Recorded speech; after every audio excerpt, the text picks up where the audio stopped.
Hobby Streaker, stripping down your hobby to its bare plastic.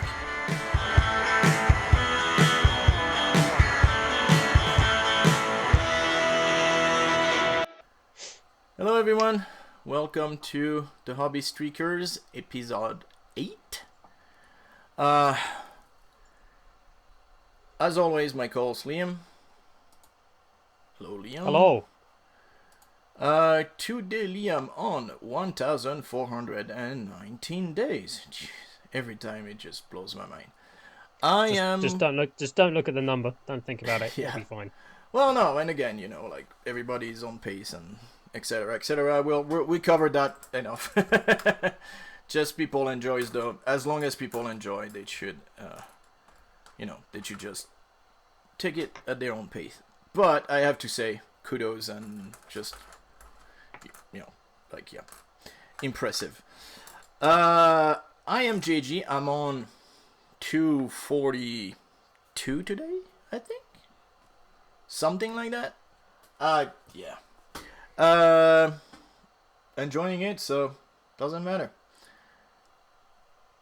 Today, I will, still not sure. So, either I will continue Mr. Spider-Man, which I started last week. Well, 2 weeks ago, sorry, during the podcast. And I might continue him today. And if I do, it's gonna be mostly basically the explosion and the giant tower thingy that's on the back. So I am not sure. So either that or I will work on Carnage. But again, Carnage is quite the mini.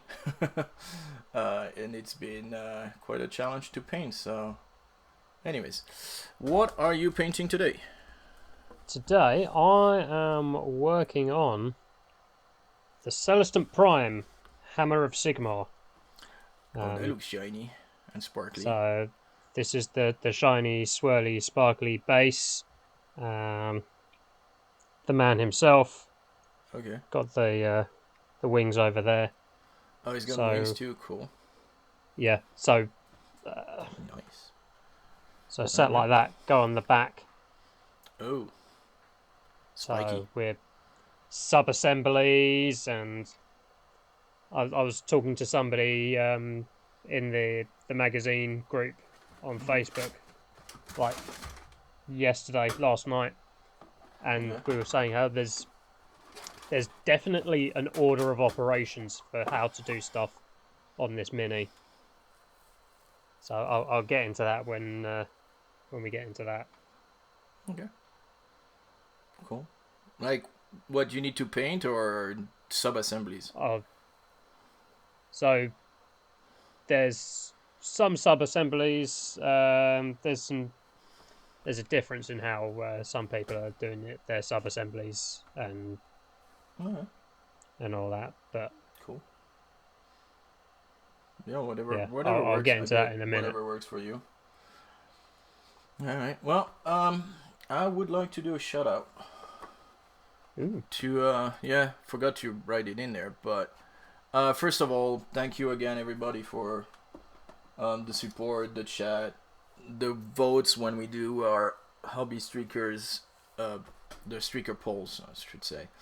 So yeah, shout out to Artist Empire. So if people don't know, he's the guy that does the paint over on minis.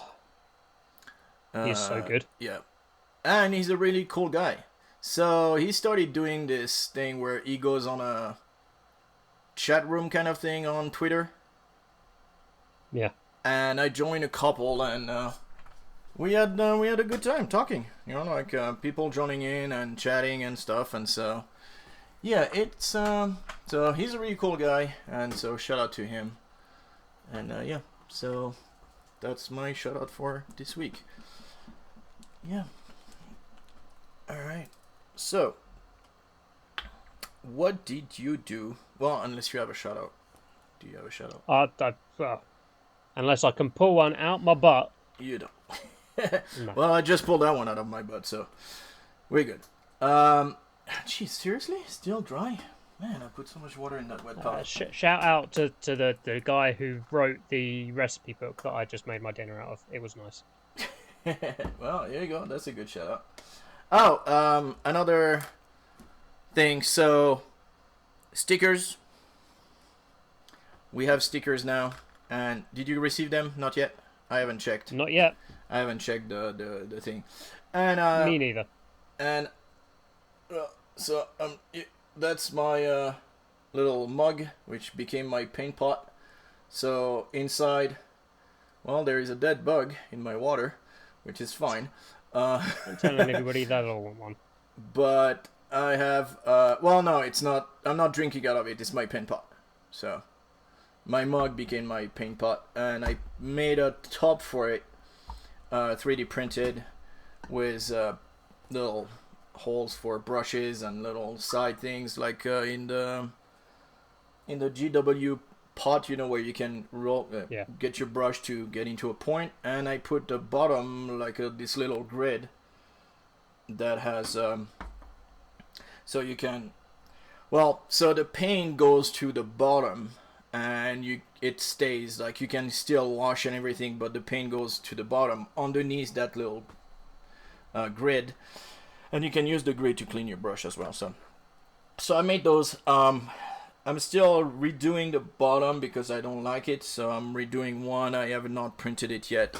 Once I'm satisfied with both of them, I'll put them probably in the store for $0, but just so that, or people, if they go on the Discord, I'll share the thing if they ever want to buy a mug and do that with their mug. So yeah, so that's pretty much our housekeeping for this week. Oh no, alright, so I was changing today into my crappy jeans before painting, because that's what I usually do. And it just reminded me that, what was that, 2-3 days ago? Of course I didn't change. And I was making a wash out of contrast paint and Larmian medium, because I wanted to make like a wash for crystal. And of course I ended up dropping 1 drop of that mix onto my brand new pair of jeans. I was like, oh, come on. I got my dirty, nasty jeans. Yeah, well, I actually got it out. Because right away what I did was, I reached out for the 91% alcohol, and I just like spread it on there, and I just took a cotton swab and I just rubbed it, and I sure that some of the blue that came out of it was not just the blue of the actual paint, but some of the jean blue. But yeah, and then went into the wash, and actually turned out that I cannot tell there was ever a drop of paint on there. And I was like, holy moly, how did I do that? Because I was like, oh, of course, it's my brand new jeans, so of course I'm gonna drop a freaking drop of paint on it. It's always the same, you know. But yeah, this is the way. Yep. So, well, and that's what people were saying that I was gonna do with my mat, because my in-laws got me a mat, so yeah. People were saying, you know, you're gonna just spill the whole freaking bottle of something on it, and I'm like, no, I don't want to. So far so good, but yeah, I just jinxed it, and I'm gonna drop something on it now. Live on camera. No, I'm not using contrast paint, so I'm good. Or washes today, so I should be fine. Live on camera. Yeah. Well, you cannot see my. Maybe not today. Maybe not in a fortnight. But it'll happen. It will happen. Or it will be like on an episode. I'll be like, God damn it! So that's what happened to me last week. Anyways, alright. What did you do the past 2 weeks since we recorded episode 7? Scroll down. So you worked on that guy, I'm guessing, Yeah, I've been working on this guy for like the last almost week. A week. Yeah, that's what I was gonna say. Almost a full week. So I've been on jury service. this week and last week. So I've just been like picking up bits here and there. So I suppose you cannot talk about it. Not at this precise moment in time, though. But like what? So what kind of jury duty was it? Like just somebody got convicted of something and you have to just hear both sides and decide, or what kind of? Was that kind of what happens, or? Yeah. Cool. That's cool. Well, so before I could not be jury duty in the US because I was not American, but since I am American now, you're a citizen now. Yep. Now I am a citizen, so I could be called for jury duty. Which I don't mind, actually. I wouldn't mind. So yeah, because I think it's an experience. I think if you've done it multiple times, that I think you should get like, oh, I'm done with this stuff. But if you never done it, I think it could be an experience. No, there's somebody on the trial that I'm on who's done it before. All right, cool. Well, and I think they might do this so that they know someone in there knows what's going on, and if you need, I don't know if you go like deliberating or something, then someone actually knows what's up. We haven't yet. Okay. So I'm guessing it's like someone needs to know what the hell is going on. It's always better than everybody's new and doesn't know how to do it, what's the system is and all this, and that could be complicated. So if someone has done it before, they might do this. I don't know if they do this on purpose, like get someone that's done it before so that they can just be basically guiding other people and making sure everything goes smoothly. I don't know.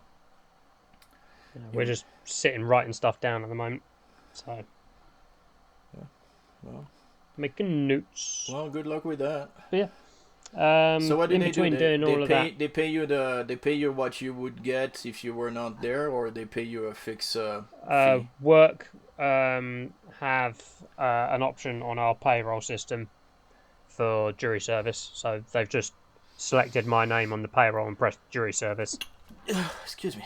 Oh, okay, cool. That's practical. All right. So what else did you do? Yeah, I've been picking at this. Oh shoot! In between doing that, so the days that I've been in have been like days that I would normally either start work in the afternoon. I have like an early afternoon finish. Mm-hmm. So my regular painting times have been all over the place, so it's just been like... Oh yeah, I bet, yeah. This week and last week is just going to be like unstructured picking at stuff for the like doing my half hour rather than sitting down and getting a proper session. Yeah. So I'll come back to what I've been doing with this guy in a minute. Yeah, and I know you've been doing some secret project stuff too. Been doing some secret project stuff. I think I showed you some of that. Yep. I still have no idea what I looked at, but good. It looked cool. I need to actually get off my butt and start doing squads rather than just characters. I finished the Annihilators that I had on my desk. Okay. So they are ready for deployment. They had a game. I took them out for a game last week. Cool. And I got my face kicked in, so you know. Oh, that sucks. Yeah. And yeah, but you played and you had fun, so. I did. I built and undercoated the new stormcast releases that we've had so far since Dominion came out. So that's the bloke with the big bow and the doggos, and the chariot. And I had a hero from the OG line that I hadn't built yet. So from the Dominion box? No, from like the first version, first box. Oh. first line, Wow. like AOS 1. So I've not had him that long, but that's when he originally came out. Okay. So I built him one evening because I got back from court and I was like, I can't be arsed. Yeah, I bet. So I built him. So yeah, what have we tried this week? Well, what have I done? I didn't talk about what I've done yet. Oh, okay. I'll let you talk then. So Instead of hogging the mic. did not work on Spider-Man because I kept it for this, but I did work on Crystal, which is right here. So basically she was let's see. I worked on Mr. Carnage. So if you've been following on Twitter, he was first all red, and I was trying to do the line by just putting black on it. That did not work. So I ended up completely stripping the paint out of this guy and then doing the opposite, putting it all black and then painting the red in between. Now, people know that to block in red on top of black, it's a pain. It takes forever to actually get a proper black color to pop through and off. So, and he's got all these little areas in between the lines that you go in, and so pretty big pain, but really happy how it turned out. Starting doing the highlights, so a little bit of two different orange. I'm getting on the lighter orange now, and then I will start doing the highlights on the black with some probably dark gray, which is right there. Probably I'll use that one. Cold gray, maybe, or I think I've got a sombre. I got like an actual dark gray somewhere. Anyways, so that's gonna be what I'm gonna do. Now, sometimes when, and especially with that guy, because he's so small, like those areas are so small and everything, and it just made me think about putting my glasses. I did not get, like sometimes I just didn't feel like it, so I started painting Crystal. Which is an inhuman controlling earth, fire, water, basically the element. There is no wind representation on this, I guess. Maybe the fact that the earth is lifting, I don't know. Fun to paint. Again, yellow, so a paint to block yellow. You just have to put layers after layers after layers, so that was a little bit of a pain. But I'm pretty happy with how the water and the flame turned out, so that's pretty cool. So I worked on her when I did not feel like working on Mr. Carnage. I also received the STLs for Stargate, the RPG. So I backed the RPG campaign, and with it came some STLs of heroes and then different types of Goa'uld and Jaffa, for those who know. So yeah, so I started printing those. I ended up having a couple of issues, so reach out to the guys that, well, to the people doing the Kickstarter, and they actually ended up telling me, hey, well, we have a Discord, so why don't you join the Discord and start talking and stuff. And so I joined the Discord, printed a whole bunch of them. Couple of failures, but overall pretty good. I tried to print the Stargate on my FDM, but that didn't come out really well. My resin is a little bit too small for printing the whole thing, so I'm not sure if I'm gonna slightly lower the, like, reduce the size of the gate, or if I'm gonna use slicer to cut it in half and just print it in half, like two halves. And so I don't know yet, we'll see. My kids started painting So what happened was I was running out of contrast paint. One paint, the first paint I'm actually running out of. It never happened to me before, and that's Black Templar. So I was running out of Black Templar, so I ended up going to my local game store here in town, which is pretty small, but they're good. They're pretty good, and I know they have the contrast paints, and so I went there. But Black Templar, I ended up buying another one. Where is it? Gulliman Flesh. I actually bought also, which I did not have. I really like that color. That's pretty cool. So that's the other paint that I bought. And I was with my son, and he was looking at. They have those WizKids pre-painted, but not painted, pre-primed. Primed. Yeah. Yeah, the D&D minis. Yep, exactly. Yeah. So he was like, "Oh, I really want this." So of course he grabbed the beholder, and I'm like, $12 for a beholder? No.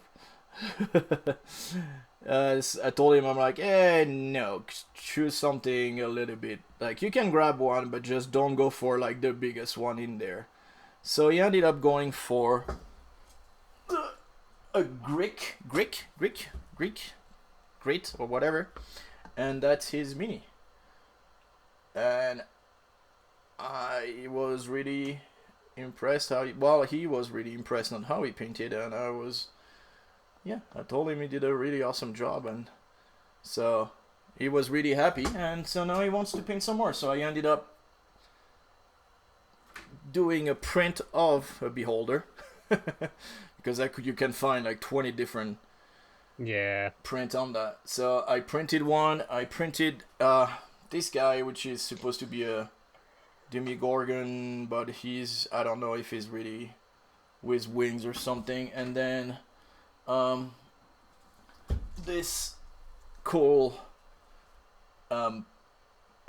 hyena looking dude. So I thought it was pretty cool too. I just realized there's a little. Yep, there we go. So yeah, that's pretty cool too.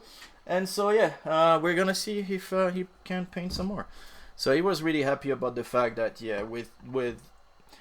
so even if they were already primed, I reprimed them because I did a zenithal on it, and because I did that and he used contrast paint, it actually turned out really well. Like, the whole thing turned out really good. So he was really happy, and I think that made it also. It didn't take him that long, and he could see as he was putting the paint that the model was coming to life pretty quickly, and the contrast and the shadows and all this between the contrast paint and the zenithal highlight, he was really happy about it. And I think that's really important when you start painting, that you have a good experience and you can see the progress as you paint. How, like, if you had started with Carnage, it would have stopped after 2 minutes and be like, F this shit. Because it's just, that's how I felt. And I've been painting for a long time, and I was getting so freaking frustrated. Don't get me wrong, I freaking love it now. It's awesome. Like, it's really coming alive. Like, this is, like, that paint job is gonna be awesome when it's finally done. But it took me. I've already spent like 6 hours on this, at least 6 hours. So yeah, that's not something you want to start with. And then especially when you're a kid and you don't really have the patience. No. But yeah, he started with the small one because there's a Geek and Greek Alpha or whatever, and so one is small, the other one is pretty big. And so he started with the small one, and he was happy, and he did the big one, and it took him even less time, and he was really happy about himself. He's like, "Oh, I'm really good at painting. I might do that when I grow up." And I'm like, "Yeah, just hold on to your horses." But yeah, I've got a while before I'm replaced then. Oh yeah, no, don't worry about it, man. It is not, like, he's not doing You won't it. have to worry about the tech issues if he stood next to you. Yeah, well, yeah, for sure. Mm. But yeah, all right. So yeah, so that's what I did, and design a bunch of stuff 3D. So the insert and the top for the mug, I designed that 3D and then printed some. And I also designed a ramp for the gate, for the Stargate. So eventually I'll print it. It fits in my resin printer, but I made it with like poles that holds the ramp, and I don't think those will hold up very well. In resin, even with my super mix, I don't think they'll be strong enough, and they might be just too brittle. So I am not gonna use that. But anyway, so yeah, that's pretty much all the things that I've done, I think. Yeah, I think that's it. Yeah. So yeah. Unless you've not written anything down on the show notes, that's Yeah. that's All you. right. So, what have you tried? Because I have not tried anything new, I don't think. I mean, no, because I did some 3D design and stuff like that, but nothing really new. So, why don't you talk about your new stuff that you tried? Yeah.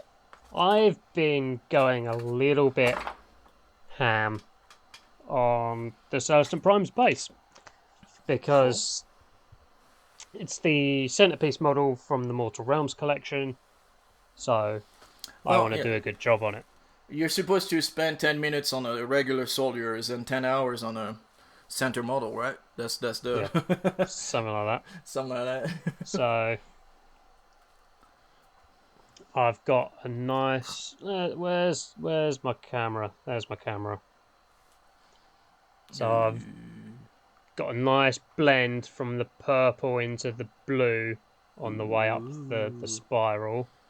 Fancy. And I don't know if you can see The little on speckles the resolution, yeah. but I've got like a sort of a starfield effect on there. That's pretty cool. From flicking some paint on.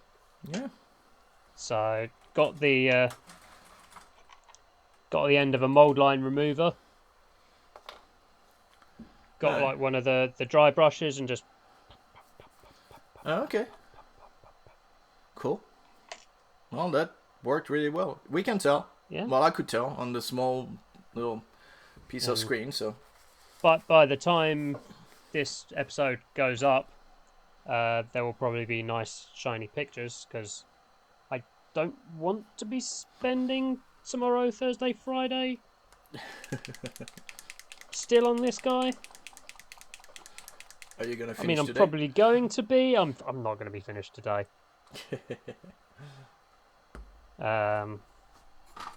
Yeah, I've still got. Yeah, so like I was saying, like a minute ago, there's an order of operations. So some people have built the. So I don't know if you can see on the main guy. But he's got like an inner cloak and an outer cloak. Okay, yeah. So there's two different cloaks on there. So some people have put in the two different cloaks as different sub-assemblies. So I've just gone, right, I'll do the guy, got the wings, got the base. Yeah. So the wings are now, they're done. I just need to do the highlights on the gold. Okay. The base, I now need to wash the gold, then highlight the gold, then glue the guy into the base, then put the base paste down, and, finish painting the base of the base, if that makes sense. Mm-hmm. Yeah. And then, like his white cloak, at like these 2 points here, that's where the swirls blend into his coat, his cape. So after I've done that, I then need to blend from the blue into the white. Okay. And Jeez, then I can go in. You still have a lot to do, man. Then I can go in and start tidying up the model. And then I can start highlighting all the gold. Okay. And then it will be done. Wow. I think. Got a day off tomorrow, so. Well, you know, you can enjoy it. You know, it's I think that you can really. Starting to get to the point on this one where I'm like, I need to get it done so I can get that sweet happy chemical from finishing a project. But it's starting to get to the point where like, geez, I've got so much stuff left to do. Yeah. Well, it's starting. It's starting are you to at look the good. famous like 90-10 kind of thing? Where you're doing 90% of the you're doing the last 10% of a model. It takes you 90% of the time. Like it looks like, and this is what is happening with Carnage. I mean, I feel like right now I'm like, up to here, it seems that it didn't take that long considering everything that I still have to do, but you do it, and I put little highlights and everything, and it doesn't seem like I'm doing anything. Like I spent half an hour and I look at the picture on my phone of like the before, and I'm like, what have I done in 30 minutes? Like nothing. What was you to find the difference between these two pictures? Yeah, it's like it's the same picture. It's the same, yeah. And you're like, and it's that point where, and I think that's pretty much what you're saying. It's like you're at that level, that point too, where you're like, I need to get this done. I feel like I'm not making any more progress, and why is this not done? Where I spend so much time just out of camera there. I've got a squad of people for my secret project that I'm like, right, Wednesdays are my day off.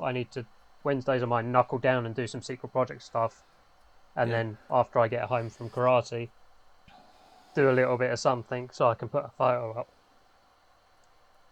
Kind of day. And I'm like, I don't know whether I'm just going to sit and do the Celestin Prime all day tomorrow.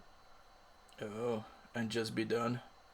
And just to get it done. And man, I don't think I could. I magnetized the base while I was doing the Mortis engine because I got the base for the Celestin Prime before I got the model because of how they broke the magazines up. So I don't think I could spend a day on a model. And then once I've glued it together, varnishing is going to be a pain. Oh, do you varnish? You don't even rattle can varnish? It's starting to get to the kind of weather now. Yeah. I forgot about where that. rattle can varnish is probably going to ruin the model if I do that. Alright. You know what? I'm trying something new. Here we go. Right there. Right now. I don't think I should actually use that for what I'm doing. I think it's a bad idea. Please tell me it's not. It's probably gonna be a bad idea. Metal medium. To thin my metallic paint. I don't know if I should use that to thin my metallic paint. I don't think so. No, I will not. The mica particles are way too big. Sorry, keep going. So, you tried those two techniques. So blending, did you actually do wet blending or? It wasn't wet blending. It's Did you do layering then? It's kind of like a little bit of layering, and then some glazing, heavy dry brushing. Oh, okay, cool. Because why do the complicated way when easy way look just as good? Yeah, my Carnage is all glazing. This is why it's taking me forever. Yeah. Because imagine trying to glaze red on black. Yeah. So yeah, but I needed to have very thin paint so that it stays in between the freaking cracks, and it doesn't, even if I go overboard a little bit, it still goes back and pulls into the thing. So, but that's why it took forever. I'm still not that great at dry brushing. I mean, the only dry brushing I do is pretty much on the base, especially the Marvel. Well, only on the Marvel actually. Now that I think about it, because they're, if you can see on the camera, they're pretty much streaked already. And so what I do is, and you can see this, I put the wash all over the place so that the whole base is dark. And I will go back and dry brush on top the original color so that it looks like pavement again. So that's usually what I do. And that's pretty much that's the only dry brushing I do. Because I've tried before and I think maybe it was too early in my hobby level, because everybody was saying, oh, dry brush and blah blah blah, and I tried some dry brushing and I really didn't like the results, but I have not really tried since, so maybe I should go back to it on another project. I don't know. Food for thought. Dry brush everything. Dry brush everything. Well, wash everything too, but yeah. And again, I don't wash everything and then dry brush it. Easy highlights. Well, I haven't done any dry brushing on. Well, this guy. So the only. Are you kidding me? I've just done what you did with your base, but on my model. God damn it! Oh no! So now I've got speck all over my. Damn it! I've got speck all over my Spider-Man. Jeez. So yeah, the tutorial that I was watching for that was like, if you thin it down a lot, you'll get smaller stars. If you thin it down a little bit, you'll get bigger stars. Yeah. Oh, yeah. Cool. That's pretty cool.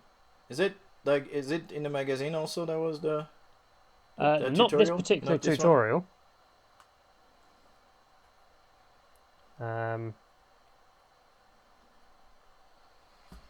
No, this was a Warhammer TV tip of the day. Cool. It was how to paint the Celestant Prime's base.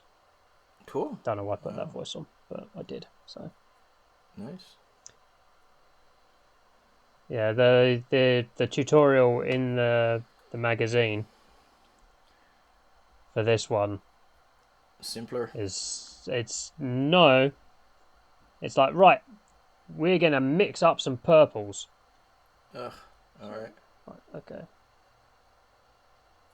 So we're gonna paint in purple, but you've not sent us any purples in the magazine, so you can't actually just tell us to use a purple. So we're gonna mix our own purples, and I was like, right, okay, I'm definitely not following the tutorial for this then. I wasn't going to anyway, but now absolutely not happening. Well, don't you have purple? You could have used your own. I did. Yeah. Oh yeah, I mean, yeah, you didn't follow the tutorial saying mix your own purple, basically, yeah. But you still kind of used the idea of the color palette and all this still. Yeah. I mean, the Warhammer TV guide was like, right, this is how we're going to do this, and then we're going to dry brush it all these other colours. And I was like, right, I've got one of those colours. So what I'm going to do is it's like the first purple, the deep purple that they want to use is one that I don't have. So I got the next purple up that they were using and just chucked a couple of heavy Nuln Oil washes on it to darken it down. Yeah, makes sense. I was like, right, okay. Same difference. Nobody will know. Nobody will care. Does the job. Yeah, as long as you're happy with the result, it doesn't really matter if you stick to the exact colors or whatever. Yeah. I think that the ones that are really pretty close-minded about that is the people that do historical. Yeah. No, that's not the right green for that period of time for that uniform. I'm like, dude, seriously? But yeah, I can understand that. Yeah, it might. Ooh, is that a good idea or a bad idea? I don't know. So yeah, I can understand that, like you want to respect the thing and everything. It's like those the minis for Stargate on the Discord. There was a guy and he was like, so this is a P90 and the magazine that they wear on their vest is for whatever. I'm like, dude, seriously? Who gives a shit? I'm like, seriously, dude? So it's not accurate, blah blah blah, and I don't care. I have more problem with the fact that one guy was downsized so that because he's mind spreading super freaking wide and so that it would fit on a 25mm base, they actually downsized the guy, and that just looked fucking wrong. I'm sorry, but it just that really hurts me. So when I saw the guy, I mean, I can grab them. Let me just if I can find the proper size and the not so proper size. And then I actually ended up resizing the guy. Like, to tell you the difference between what he is and what he's supposed to be. Like, that's freaking... It's 117%. That's how much I had to upsize him. And I'm like, yeah, that's more an issue for me than the fact that some guy is wearing a vest with M16 magazine instead of whatever P90 or... I'm like, dude, really? Like, that hurts me. The scale issue freaking annoys me. And I'm still wondering if I should not downscale those. Because the minis are cool, but they're... Yeah. I think they're too big. Like, they will almost work well with Marvel Crisis Protocol, which is 40mm. So, I'm like, yeah, that's... Oh, god damn it. Did I put more in the... No! So, that's for me is an issue. Like, I have a problem with that. So, I wanted to use them for Stargrave, but I think they're gonna be way too big for Stargrave. And so, I'm thinking that I might actually end up... So, keeping them... The width and the... Well, X and Y the same, but crunch them. Like... So, they get a little bit more beefy, but instead of being super slender and tall, they're gonna be a little bit shorter, but like more like the actual Stargrave from North Star Mini, which are usually super small, like they are proper 28s, but they are a little bit more chunky, so that you can have details and stuff. So I'm not too sure yet which way I'm gonna go. And I'm probably gonna have to try a little bit of different prints and see what comes out. And yeah, because I've done it before, where I took some Mandalorian, and I ended up reducing, because I think it was Ahsoka. Ahsoka was like super thin, and basically super tall, super thin. So if you try to put her to the same dimension as a 28mm, she just looked like a teenager, not even. Where she is supposed to be Ahsoka old. So, and it's like completely out of scale with the other figures. And then I ended up So putting her big and then leaving the X and Y and just crushing the Z, and then she was a little bit more bulky and beefy, and the proportion looked more like the other minis. And so, yeah. But that should be something we talk about, like scales in miniatures. I know it's part of the subject, one of the subject we wanted to talk about, so we might talk about that in 2 weeks. Cool. Like, subscribe, ring the bell. You'll be notified when we do that. I'll take my 54 mils out. Yeah, well, you know, like those guys, Marvel 40 millimeter, very different. But yeah, so speaking of subject, our subject for this week is technology.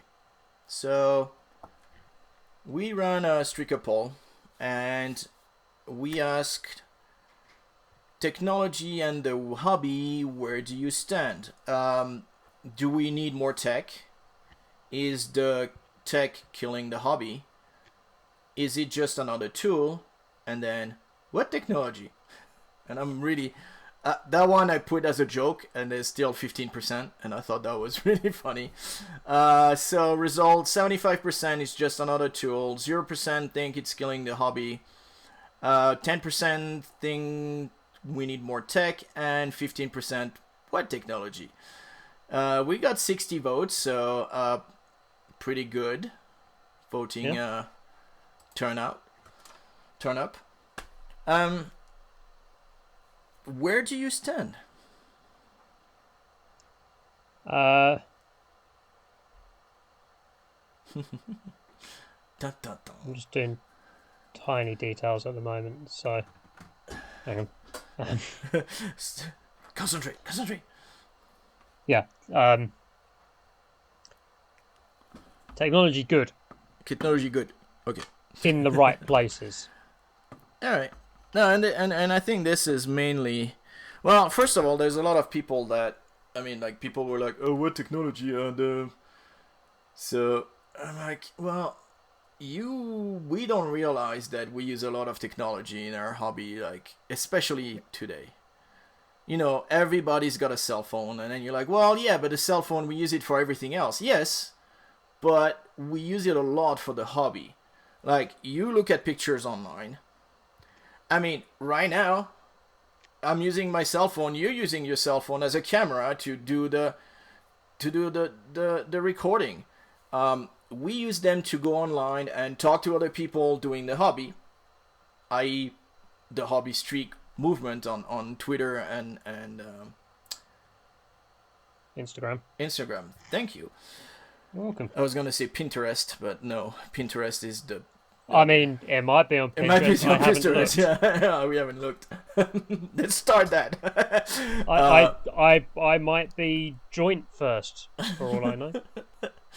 So, yeah, so that's kind of like where I think that a lot of people don't realize. And then you can say that, no, but yeah, it's not direct and blah, blah, blah. Well, it is. It gives you inspiration because you can see a model that you really like, that you would never have like come across maybe, and then you're like, oh, I want that model and I'm gonna buy it to paint it or whatever. I want it in my army. You're gonna see a model painted a different way and you're gonna be like, oh, I never thought of painting it that way, you know, maybe I should. You're gonna see a model that's modified a certain way, you know, like hey, they changed the head and put it on this, they changed the base. And I've seen a lot of like Marvel where they remove the character from where they are and they put them on like different types of bases or things like this, or they depending on what character they want to show, as far as, you know, like, oh yeah, it's Spider-Man, but I want the Spider-Man in the PS5 game of whatever and this suit in that game, and I'm gonna paint that on the guy. And some of them came out like freaking awesome. So all these things is just, it's inspiration you used to get from going to clubs, reading magazines, and things like this. Now the technology has made it so that you have it access right on your phone. And it's not just the phone. One guy actually pointed out that it's the internet. And I think that definitely. I mean, you can buy a model in 2 clicks. You can, you can buy a model across the world from another company and be like, oh, your stuff are really cool. Let me just get that. And I know that, and I started this because, well, it was your idea to talk about technology, and then I remember seeing very recently a post where there's a guy that said, oh, 3D printing is killing the hobby. And I was like, dude, really? No, it's just another tool. I don't have a 3D printer, but I very much disagree with that. Yeah, and again, it depends on you use it. Like if you well, you cannot get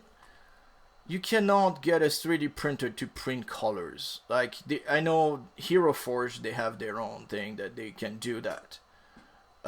And that machine is worth tens of thousands of dollars to do this, and it's a completely different level. But as far as like your own technology that you can have at home, you can print resin in color if you want, it's fine, but it's one color and you still need to paint it, and it's like any other model that you buy, you still need to paint it and you still need to do something with it. Now, and this is where I really like stuff like 3D printers, is especially in games like, well, in Games Workshop stuff, like you might want, you have an army of dudes and now they come out with a new weapon or something, and then, well, you don't have that weapon. And so you can buy a pack of weapons, or you can just go online, find a different gun or whatever, put it on that mini. And there's a lot of people that do that. And, we go back to the whole, intellectual property and all these things. And, well, just do pieces, just do guns. And then people can use those guns, or those heads or whatever for different models. And I think you can customize a lot more your mini than just buying 2 different models and chopping the head off, and then that's fine, but then what? Like you put the head on the other guy, and then it's like it kind of defies the purpose. But if you have 20 different heads that you can choose from because you printed them, or you can buy them too. I mean, there's a lot of company that sells you the 3D printed heads or pieces or parts or whatever, and I think that's a really good thing to do. Now, where people were saying was more like terrain. Instead of scratch building terrain, you can 3D print a building. I was like, yeah. Well, you can still scratch build. Nothing prevents you from scratch building your building. So you have a 3D printer, you can print it, that's fine, but you still need to paint it and everything. I mean, I've got buildings. I haven't touched them. Rob from The Honest Wargamer, as I like just before lockdown, opened the T Sports Arena. Okay. In Nottingham. So he's got a place that he can do like live coverage of Warhammer tournaments. Okay. And he did like a fundraiser on his Twitch channel and bought like 6 3D printers. So he's got like a small 3D printer farm. So he was just racking terrain out at like a rate of knots. Oh yeah. So he could get like 8 tables or something worth of terrain for 2 game systems up, and he can just sit there and go, right, beep boop boop boop boop, print myself an army. It's not that easy. And that's the thing. I think that's also something people don't really understand with like 3D printers. The resin one. It's not beep boop beep boop boop print. No, the resin one, yes. I have to say the resin one is easier. Get your file, put it. A lot of people spend tons of time doing supports. I don't. I go with Lychee, and it's awesome, and I let it do what it does. And it does it really well. So I don't have a problem with that. The way it does the support usually takes me 10 minutes. Then you put it in the thing. Now the problem is everything else around it. Because you're gonna get into needing maintenance. And I mean, I've had to change my FEP twice. I have to change the screen. They're not too bad as far as 3D printers are concerned, the resin one. My FDM, the first one I got, was a fucking nightmare. I'm sorry, but it was. I've spent hours tinkering with it. And so yeah, it's another hobby on its own. But yeah, you do get, you put it on the thing, you say, hey, print. You come back 10, 15 hours later and you have a building. So yeah, on that side, it's a lot easier than a lot of, you could do the same building, but it will take you a weekend to do it if you were doing it, by hand and all this. And don't get me wrong, there is this guy, the Black Magic Craft. I don't know if you've seen his channel. Freaking awesome. Don't think so. Actually. He's so Black Magic Craft, and I'll put a link down below. He does terrain, and he starting doing terrain mostly for D&D because he runs a game. He runs games of D&D, so he actually made the table, and he was starting to build terrain for all the encounter that he was gonna have this week for his party and all this. And he started a channel doing that. And he used to be a contractor, so that guy knows how to build. And he does very simple stuff. And I mean, I don't know if I can grab it. There's something that I did based on what. Let me just grab it really quick.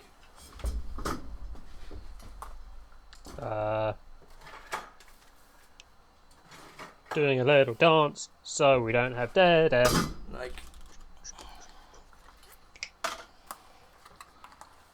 There we go. Yeah, cool. So I've done those pieces of terrain. This is all scratch built. Well, that looks nice.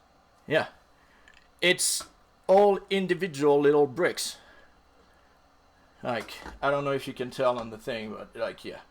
So, and you've got the little spider webs, and you got the little vines going on the side with the little flowers, and this, a corner of a wall.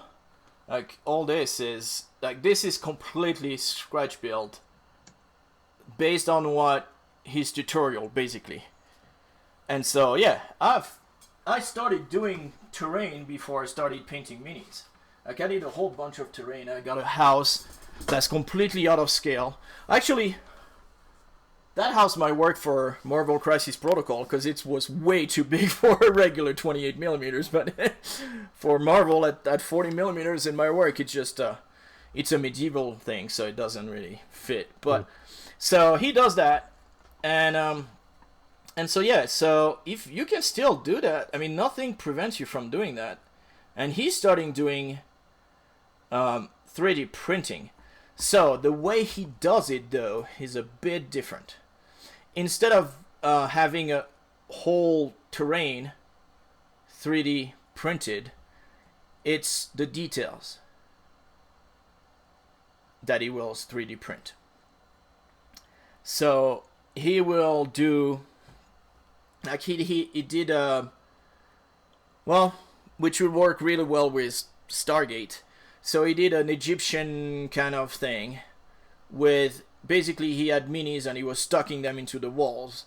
And I think he 3D printed some of the pieces for his terrain. And so yeah, you can do that. Nothing prevents you from doing that. And so you don't have to build the entire thing 3D printed and be like, oh, it's all 3D printed or nothing. Again, it's another tool. So he's got a wire cutter for foam, because he works a lot with foam.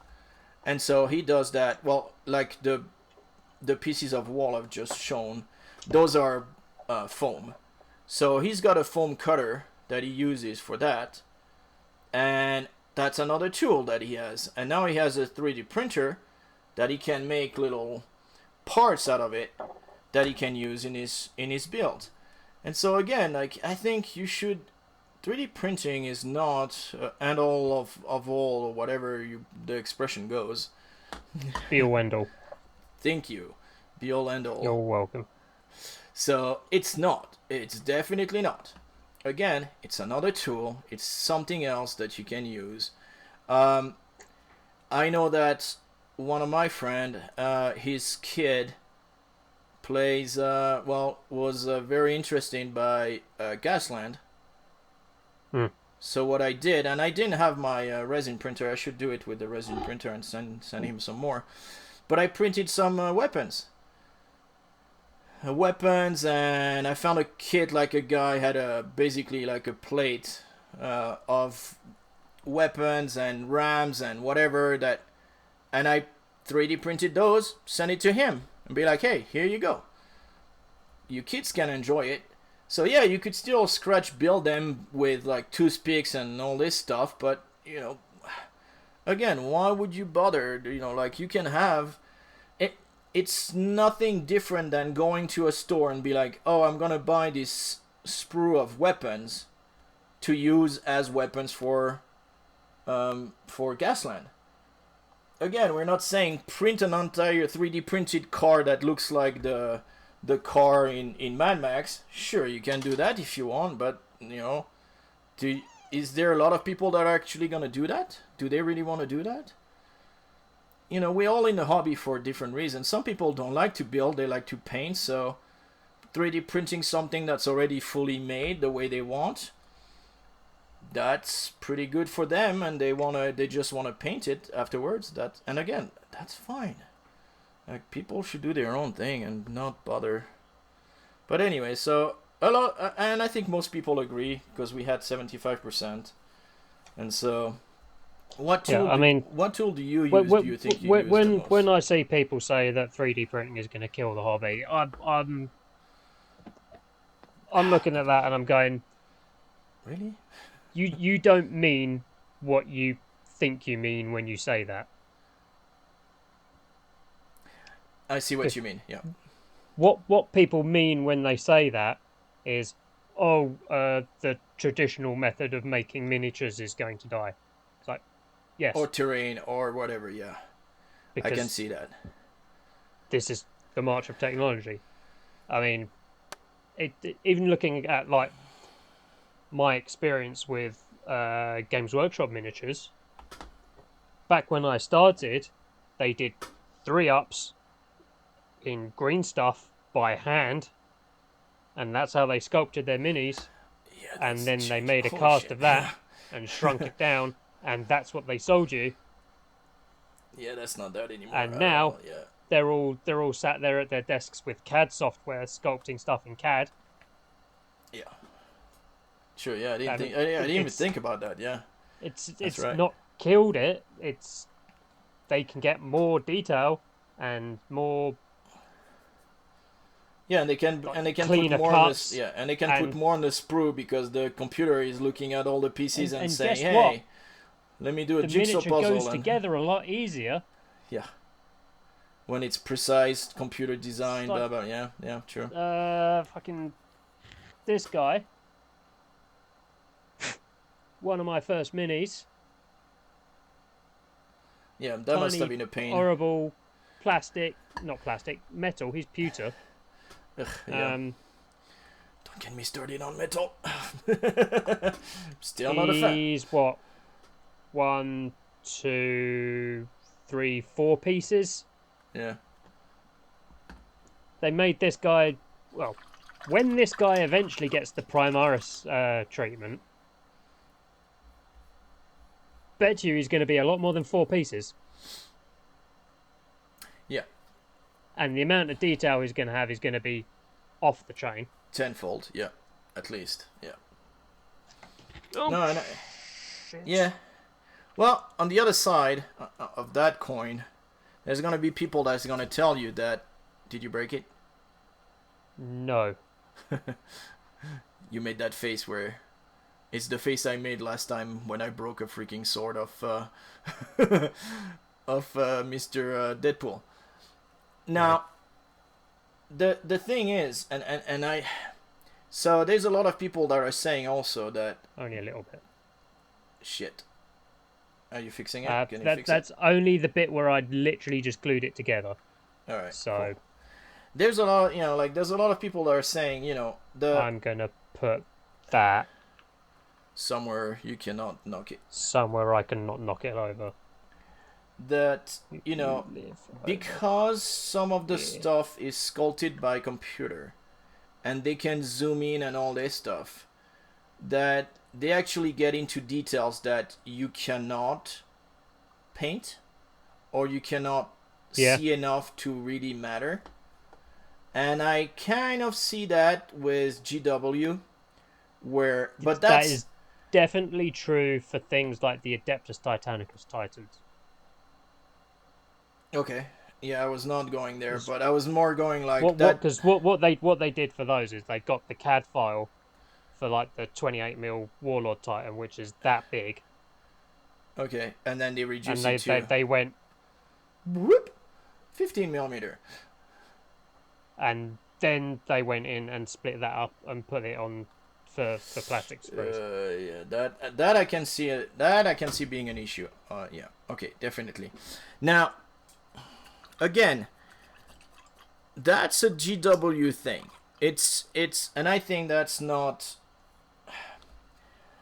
I still, and I know I'm getting like, well, I'm not getting that much beef up for it, but it's just too much for me. GW, a lot of their models are just too much, and I'm like, all right, it looks fantastic. Don't get me wrong, and I think they're just amazing sculpt, and that's for sure. They are amazing sculpt, but then you look at it and you're like, fuck, there's so many details. How are you gonna do this? How are you gonna paint this? Like, if you really want to paint, either you go, let me just go glance over those details and not worry, and just like, here we go, it's all metal and I don't care. But if you really wanted to do, first of all, you need those freaking glasses, like the yeah, like good the piece magnifying. Of tech you should probably get. A good piece of tech, starting to get old, or you're like most of us, and me is like literally the only time I wear those is gifted in the eyeballs. Yeah, the only time I wear this is to paint minis and look at the computer. Other than that, I never wear them. But it's because I had perfect vision until I got to past 40, and then the doctor said, well, the ophthalmologist said, yeah, you're a grandpa now. You need glasses. You're old. And I went, shit. But it does help, and I get less headaches, and so yeah. So, thank you. Even if I don't like it, it still was a good idea to go and check my eyesight. And I still can see very well from far away. In French, we have an expression that says, your arms are getting shorter. Right. Because you keep putting things so your arms are getting shorter. And I thought that was and yeah, and my mom was, and I was making fun of my mom when that happened to her. She was like me, she had perfect vision until she started getting glasses, and then when I started getting mine, she was like, you see your arms are getting shorter too. It'll happen to you too. It will happen to you too. Well, she never said it will happen to you too. It's when it happened that she went, you too. Yeah. But yeah, it's fine. I honestly don't mind. Like I said, it's not. Yeah, it's no big deal. It helps me paint better. It helps me not get headaches. So hey, win-win for me. It's all good. I need a brush that's gonna be not a good brush so that I can do a wash with it. So what? So anyways, what else? So what piece of technology do you think you use the most, that you like the most, except for your phone? Pam pam. Because we talked about the phone. So what else do you think you're using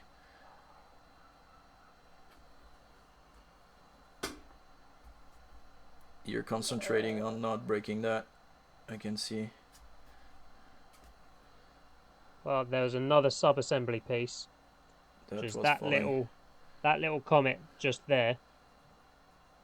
Goes on the join between the two pieces of cloak. Was I that have to coming wait apart? for that. So I have to wait for that to set before I put that on. So and I was before I spill just my doing washes that. on my mat on live. So technology-wise, Except your couple of apps on my phone. I'm gonna sort of not the phone itself, but the apps. Cheat my way round that a little bit. Nice one. Actually, the Citadel Color app is Okay. really useful. Well, if you use Citadel colors, right? Yeah. So it not would be you. slightly more useful if it got an update once in a while, but the main thing I use that for is inventory and wish listing Okay. of my paint collection. Yeah, I use PaintRack for that. Yeah. So it's got a barcode scanner on it, so you scan all the barcodes. Yep. Mine too, but I just don't have any GW paint, so. Yes, no. No, but I mean, like, yeah. You've got two contrast paints at least. So you talked about them earlier. 1, 2, 3, 4, 5, 6, 7, 8, 9, 10, 11, 10, and another 3, 6, 9, 10, 11.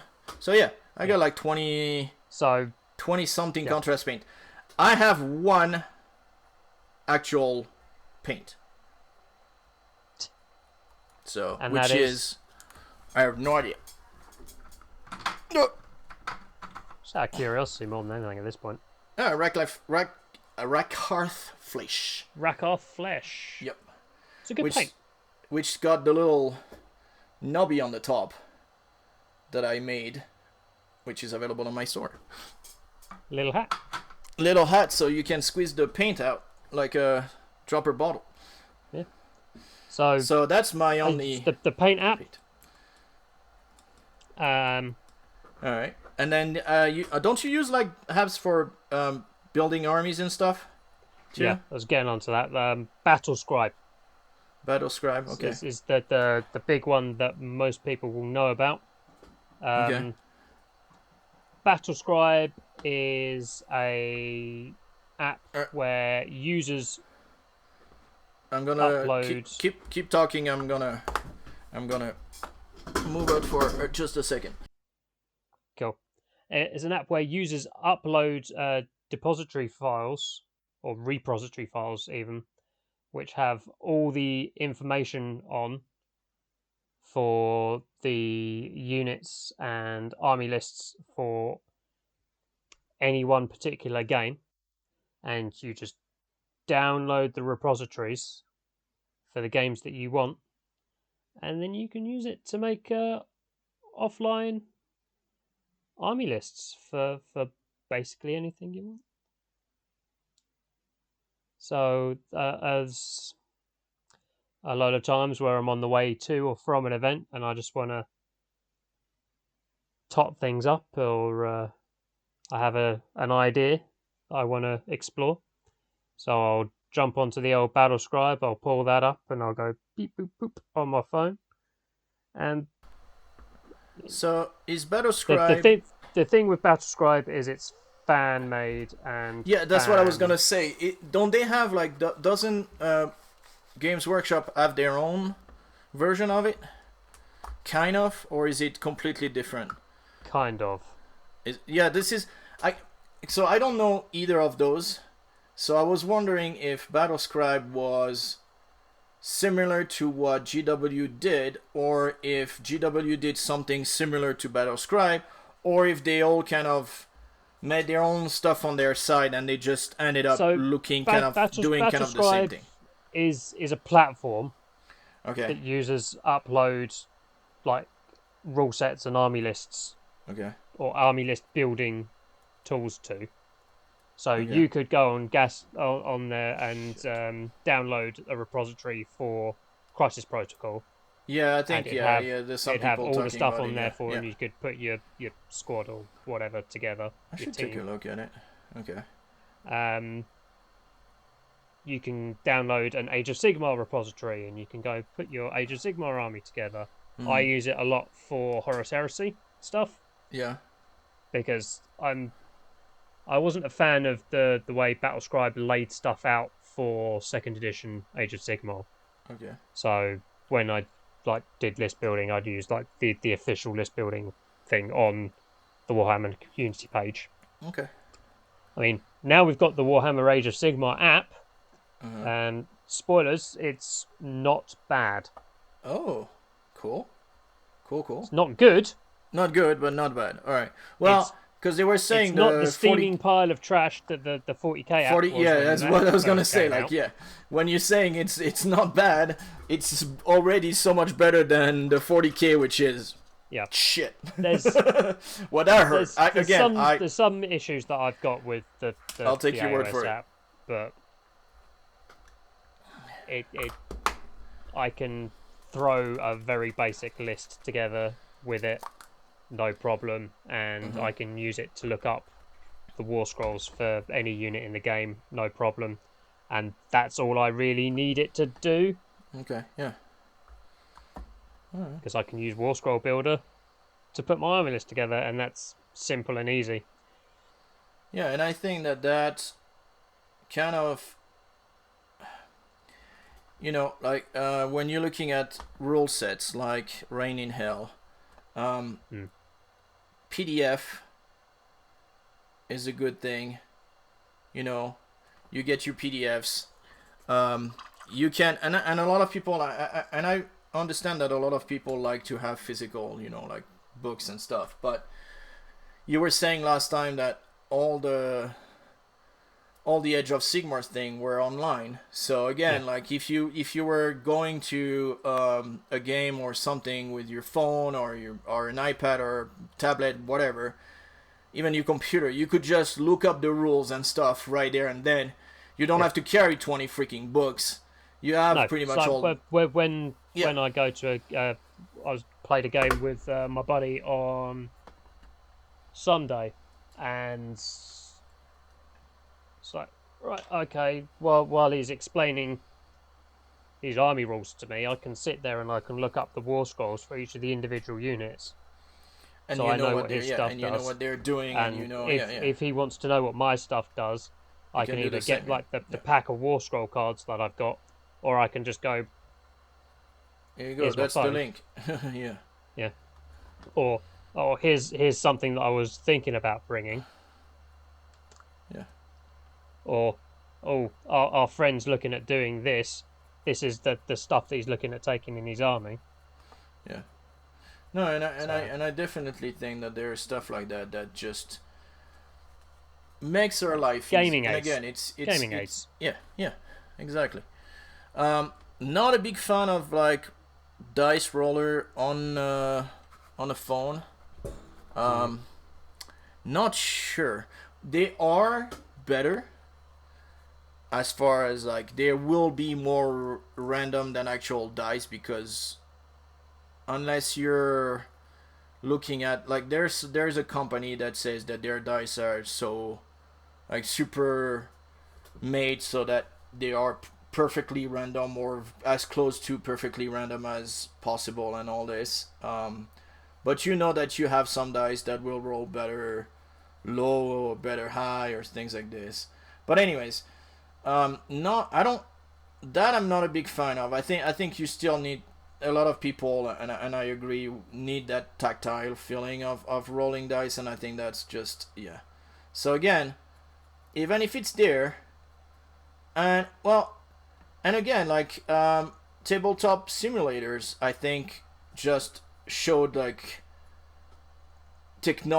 technology can do to help keep playing for a lot of people their favorite tabletop game, where when everybody was stuck at home and they could still have human interaction and playing a game and doing what they love still. And I know a lot of people are like, yeah, it sucks, and I'm glad I'm gonna be back playing in person, and I can completely understand that. But on the other side, I'm like, yeah, but you were pretty happy to find it, and you were pretty happy to have it, and it was, like, it was definitely a plus to have that option. If you don't like it and you don't want to use it, that's fine. And again, like all the tools that we have and the stuff like that, you don't want to use them, dude, you're fine. You don't have to. And again, you never have to. A lot of people don't like to read books on their, on a Kindle or something like that. They still don't like it.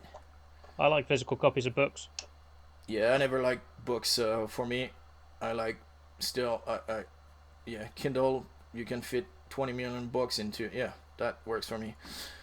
So everybody's different. But rule books, no. Like books to read, yes, fine on a Kindle. Rule books, I like to have a physical copy. That's why I bought Reign in Hell right here. It's right there, physical copy, right there, and it's one of the first one with the mistakes in it. So it's a collector. And if I ever get to meet Mr. Adam Lopez, also known as Uncle Adam, I'm definitely getting him to freaking sign it. Get Vinny or Adam to sign it. So that's yeah. But again, I bought the book for Stargrave, and I bought the book for Frostgrave. I have also.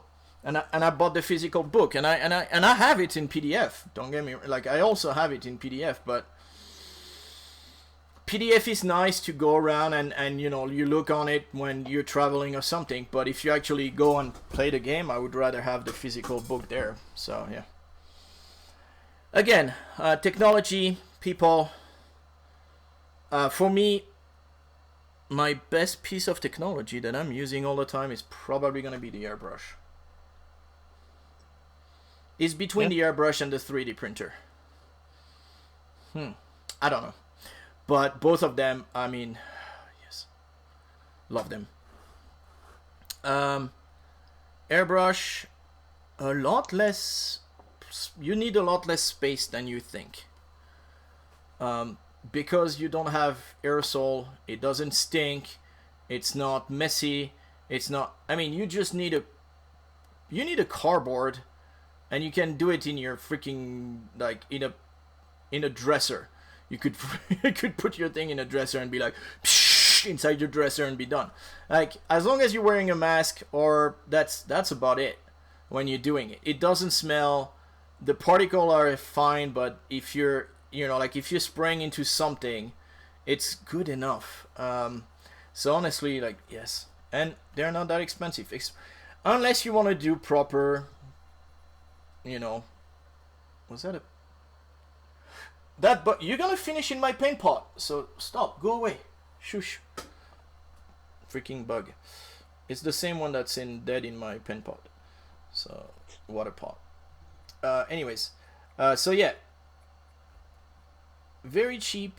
You can buy a whole set for probably $80 now, not even, on Amazon. If you want to do proper painting with airbrushes, then I have no idea, because that's not why I use it, and I don't intend to. And a lot of people are saying, oh yeah, that's cheating. And no, use an airbrush and then you can see that I can do my priming, I can do then it's all highlight, not a problem. Don't ask me to paint eyes with the freaking airbrush, no way. When I see some people, what they're doing with their brushes, I'm like, what? Yeah, nope. I will never get to that level. And I don't want to, again. I don't have the airbrush to do it. You need an airbrush that's going to cost $300 for one airbrush. No way. And we'll never put that much money in an airbrush. So yeah, again, it all depends on what you want to do, what you're doing with your tools, But yeah, people were talking about lights. I do think that the lights that have LED, I'm using LED bulb they don't get hot. Like I'm touching the bulb right now, it's not hot. They don't get hot. Yeah. That's technology, you know. If I had that much light and they were not lit, I would be freaking sweating right now because that would be, and they would use so much more electricity. So that's another thing that people were saying, oh, painting lamps, and you know, there's some that have those long ones with there's a strip inside and they have a long one, and and you can like variable the color temperature and intensity. Can you do that? Yeah. Here we go. Yeah, and you can change the color also, like the if it's cold light or warm light and all that. I mean, that's awesome. Not that much. Well, you can usually some you have like you can go from 3,500K to, you know, like to 5,000K or something like that. So 5,000K is gonna be blue. 4,000 is like this. Those are 4,000. That's the one I'm using. And then you have yellower. Then when you start getting lower, you get yellower colors and stuff. So yeah, I mean, that's another piece of technology that it's awesome. You know, you don't have to have those freaking halogen lights that destroy your eyes, or, you know, like lights that I have one downstairs for the garage it's 500 watt. You turn it on and you can feel the heat in your face. Like I'm like, yeah, that's awesome. Like you can really see what you're doing when you're like, if you're doing woodwork or whatever. But I wouldn't want it to paint because I would be horrible to paint. The fury of 1,000 suns. Yeah, exactly. I would be like, oh my god, no effing way. No. So yeah, again, it depends on what you were doing, but you have technology. We have a lot more technology. Not few people have asked. We need more technology, and I think they're right. Like we need 3D printers to get a lot lower in price. We need better resin that are gonna be more like sprue resin. Well, I don't know if you saw Cyocast.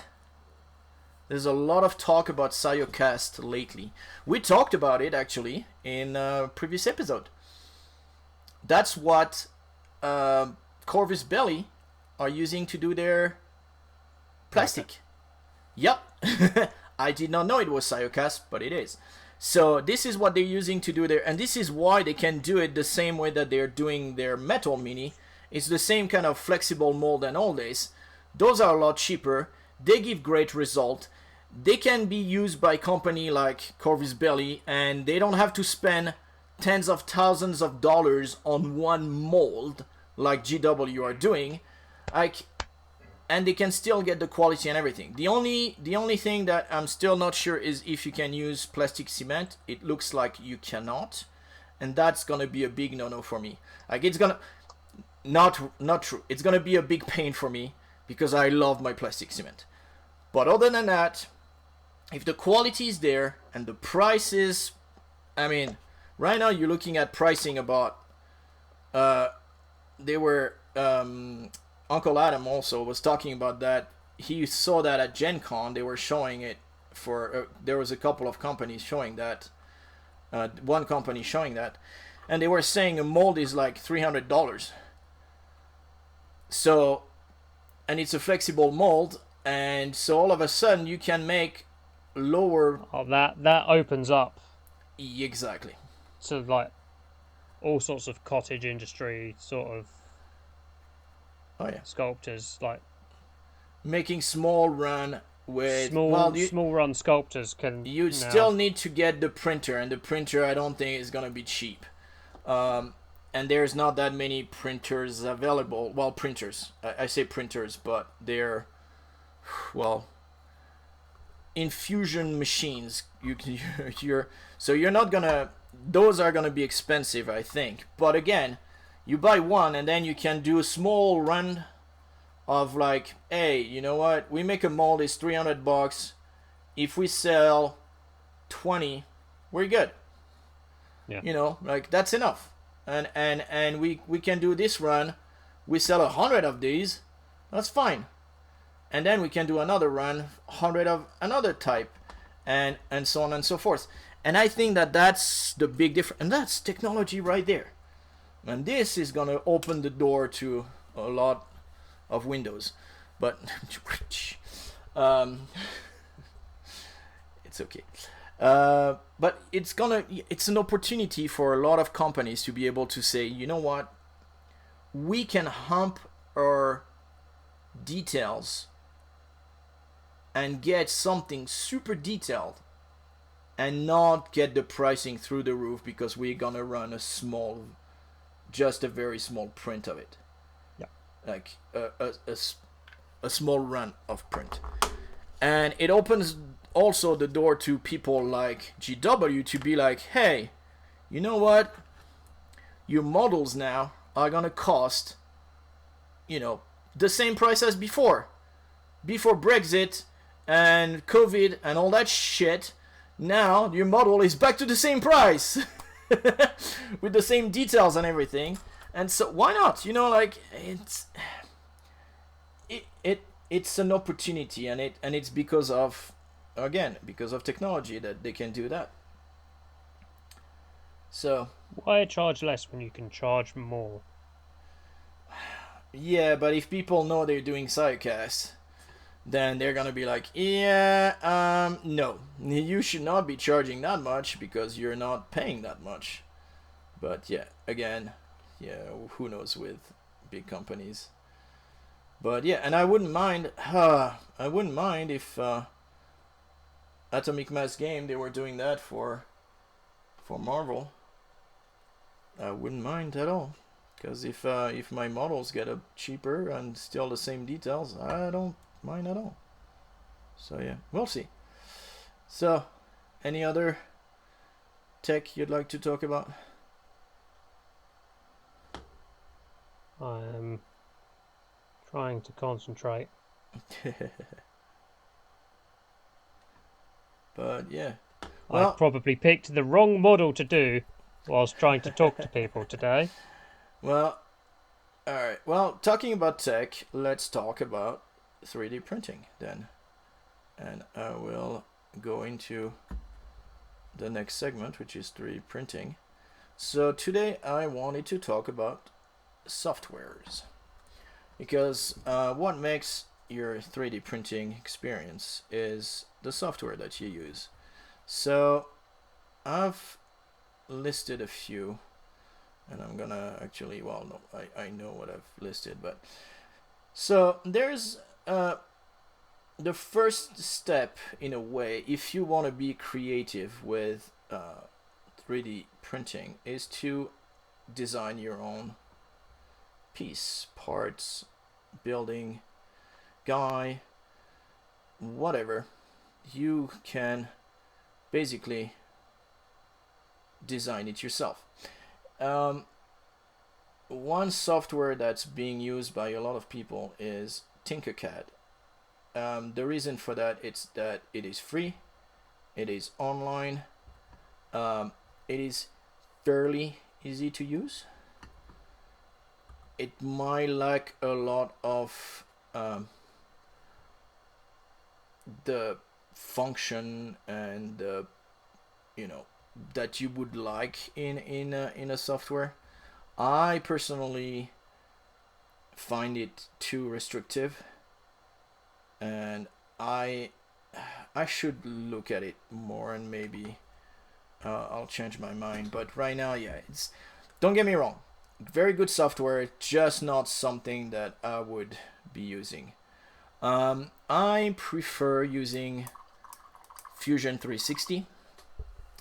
Fusion 360 is a proper CAD software, so you design your pieces in 3D, and you need to make sure you're doing engineering drawing, basically, where you put your distance and your angles and everything, and you build your part, and that's, for me, is a proper CAD software. So that's one of my favorite a lot of people are using Blender. So the difference Blender is that Blender is more of a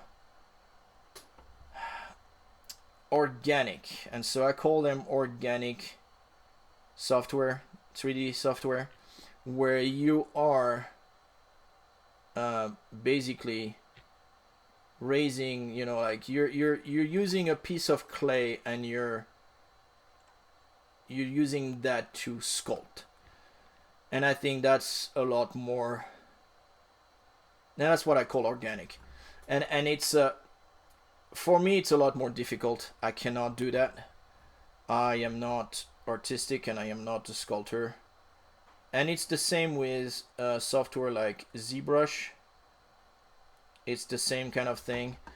It's very organic. You're molding something and you're removing and you're shaping, and doesn't speak to me at all, but that's what you need to make. Minis, buildings also are, I don't know how they do it, but it seems that Corvus Terrain, which is one of my favorite designer, I know Steve is his name. I know Steve builds everything in Blender, and it does an amazing job. So definitely that is something that, yeah, it's not for everybody. Like I said, you need, especially when you start going into building minis and things like this. There is, we have a guy on Discord, in our Discord, that is,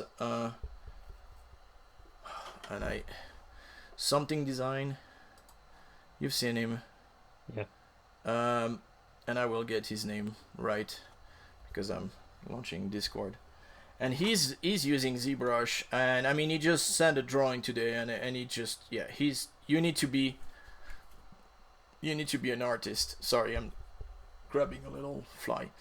You need to be an artist to be able to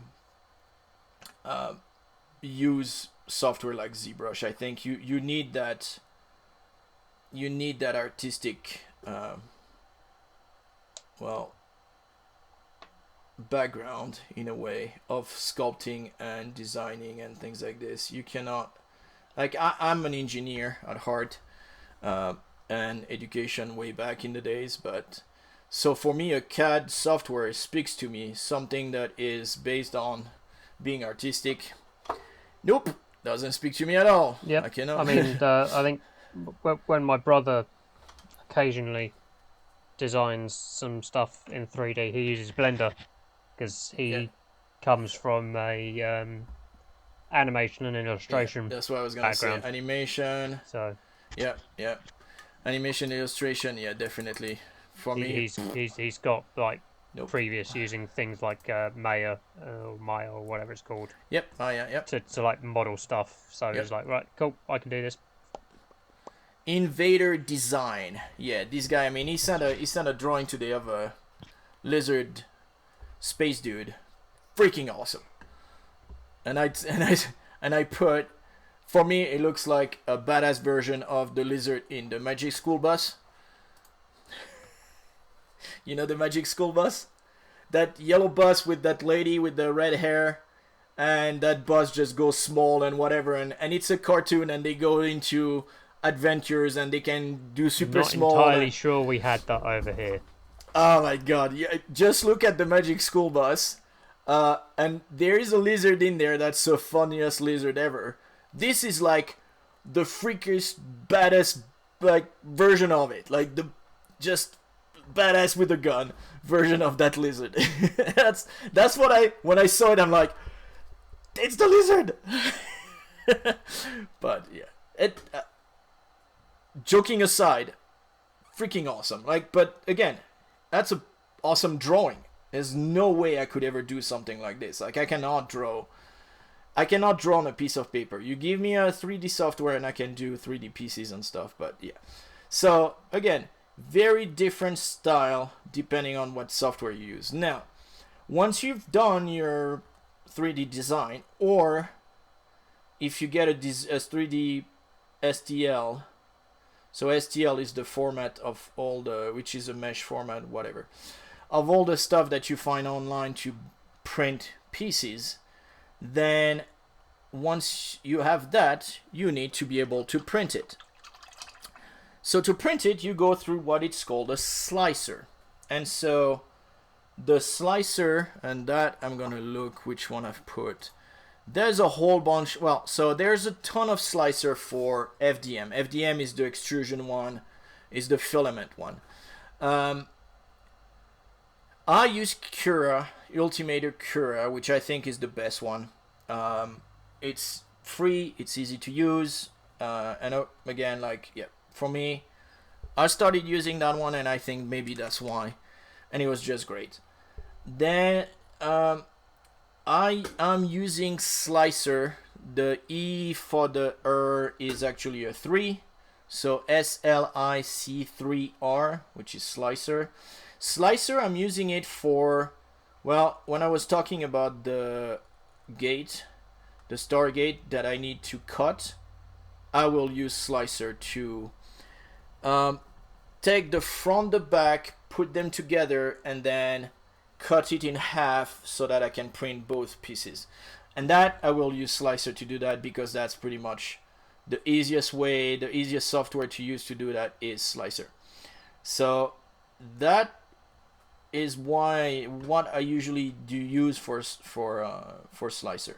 Now the other one is PrusaSlicer, and I know it's really good. I've never used it myself, but it is really good. And again, Prusa made their own printer, so they know what they're doing. Let's just put it that way. So those are the ones that are using for my FDM. And the other one now is for resin printer. A lot of people will know and will use Chitubox, because and this is what I was talking about a couple of times, where Chitubox makes the board inside the resin printer. So when they came out with the Mars 3 and a whole bunch of other new printer who used the same board, all of a sudden they were all locked to Chitubox, because Chitubox had the monopoly on that, and they went, yeah, if you don't use Chitubox, you cannot slice any software for that particular machine. That was a dick move. Everybody went, hell no. And so now they will release the SDK, and then everybody else could be doing their own version of the file using their own slicer. And the slicer I use is Lychee, like the weird fruit, Lychee. And I think Lychee is awesome. Again, I've not tried the new Chitubox, and I know they have a pro version, and I might just give it a try, get the months free pro version or something. But I like Lychee, works great, especially for supports and things like this, just works awesome. So that's my pick as well for resin. I don't know if there is any other really big software slicer for resin printers, not sure. Again, that's pretty much the ones that everybody knows about, and again, Lychee I think is the best pick for that.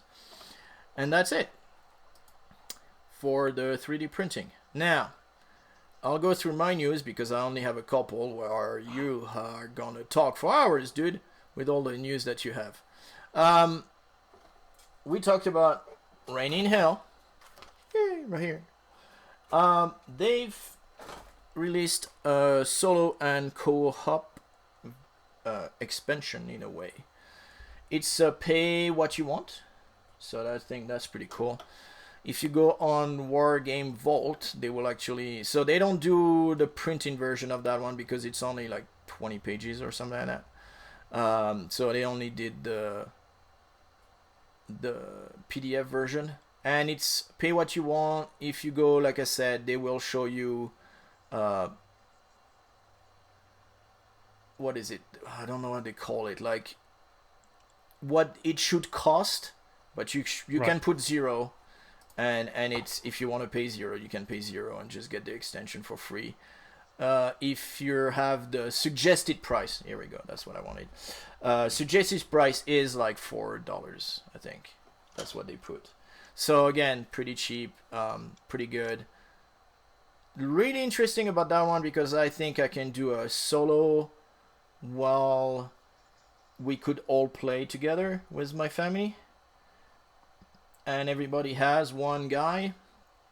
And if it works like this, then maybe with my son we could do a proper campaign, one against one. I don't know.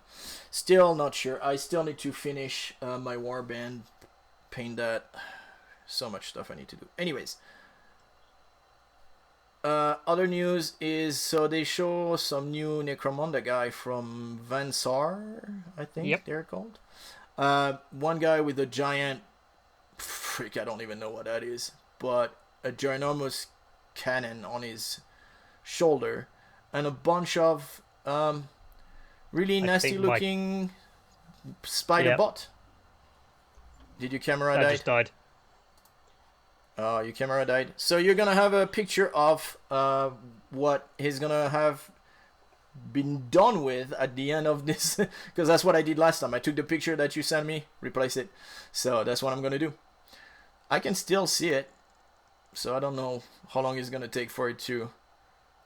I cannot see you moving, but I can still. It's a still image anyway.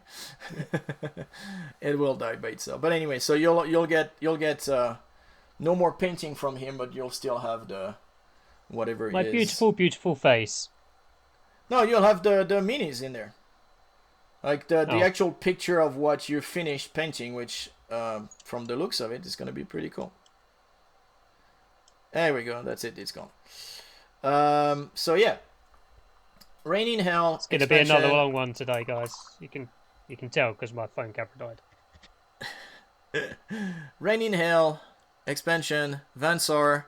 So Necromunda, starting to be interested in it, but don't want to buy 20 freaking books to play the freaking game. Yeah. And so one of your guys on your forum, on your Discord, gave me a link. I went to there. There is a, what did they call it?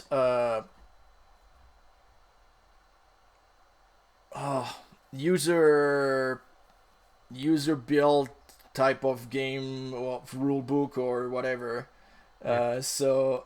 Community something. Well, and I was like, that's good.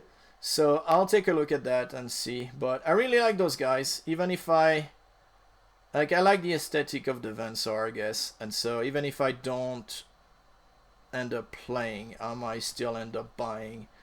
And they might just be Stargrave warband. Yeah. Because that would work for Stargrave as well. Yeah. So they might just be a little bit they might be a bit bigger than the guys that I have. But again, alien races. Yeah, they're going to be heroic 32s rather than 28s. What? Somebody just told me they're on their way and I have no idea who they are. So yep. But anyways, so yeah. It's the Workshop Ninjas. It's Games Workshop Ninjas. So anyways, go for your news because you have a whole bunch of them. So there was what was the stuff? Last episode we were talking about Gen Con. Yes. Did we talk about Gen Con? We did. That it was coming, basically. That's what it was said. Yeah, the Gen Con was on the way, and there were previews happening. So, just to run through that pretty quickly to see how wrong I was. Because, I mean, I'm pretty sure I got the stuff that I care about right. All right. Well, that's good. And the stuff that I don't really care about, I didn't put an opinion forward. So I've got a 100% track record. That's what I'm saying. That's a good way of looking at it. the 40k stuff. They've got a new launch box for the new Black Templars army upgrades that they're doing. Yeah, So I've seen you those. can get all the Black Templar stuff in, I say all of it, a decent sized starter army in one point. So is it a starter box kind of thing? It's a one army box, so Okay. it's not a starter box, and it's not one of the battle boxes. It's kind of like the Sisters Battle box they did last year, or the Lumineth Ramrods box they did, where they're just putting like a load of stuff for one army in, and going, here it is, all in one place. All right. Buy it now. Buy it now.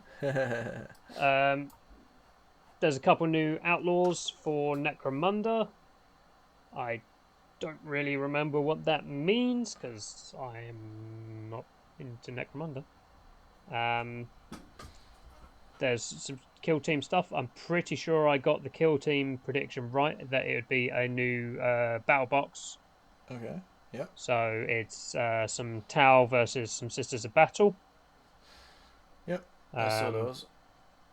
They seems to have been received pretty well by everybody. Like a lot of people like the sculpt and everything. So I think it's. I don't know what you think, but. Well, I looked at that and went, right, cool stuff. I'm not really bothered about. Moving on. Okay. There's one of my friends from the club on the Discord is quite excited about that because she's been painting up a lot of Sisters of Battle over over our lockdowns over here. They've announced a new Warhammer Underworlds season. Yeah, I've seen that one so too. Undersea or something. Harrow Deep. Yeah, I think it's looks called. like, yeah. The new Stormcast warband for that got revealed, and they look kind of strange. I'm not a massive fan of them. Okay. They don't really look like any of the unit types. Okay. Well, they're supposed. Well, the Underworld thing is kind of like, aren't they supposed to be like just individual characters type thing? Not necessarily an affiliation, but more like traveling heroes kind of thing, I would say. Sort of, but not. Okay. Yeah, I thought they were like D&D, you know, like he's they're definitely individuals. They are stormcast, but they are like, you know, like this is they Bob are supposed to be like specific unit types or heroes from like the army book, and this is just an individual of that particular designation. Okay. Oh yeah, you see, I thought they were more like, oh, this is Bob, and he used to be this guy, but now he's, you know, like now he's fighting for himself and in this warband with those other dude, and we've got But anyway, so cool. I don't really have any of the characters from Underworld book I've got to hand, but yeah, like there's been a couple of Underworld's warbands through the Mortal Realms magazine, and cool. that's just, you can tell like the it looks like an okay game.